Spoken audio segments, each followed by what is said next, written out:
উম্মতদের জন্য। আল্লাহ পাক কত দয়ালু।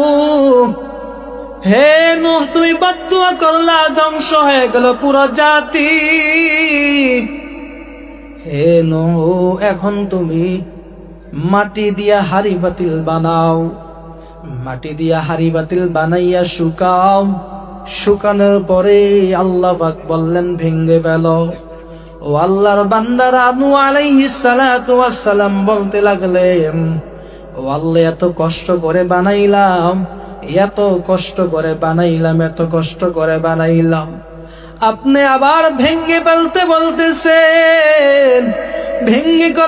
ভেঙ্গে ফেলার পর আল্লাহ বললেন, নূহ, তোমার কেমন লাগলো?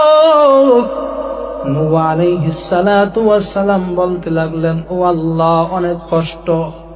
আল্লাহ বলেন, বান্দা, ও নূহ, বান্দাকে আমি এত দয়া কইরা বানাইছি,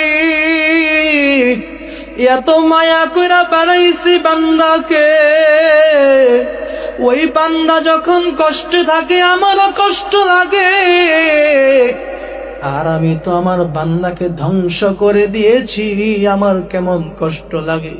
ও আল্লাহর বান্দারা, আল্লাহ পাক চায় না তোমরা জাহান্নামের দিকে যাও, বরং আল্লাহ পাক চায় বান্দা যেন তওবা করিয়া করিয়া করিয়া করিয়া আমার দিকে ফিরে আসে।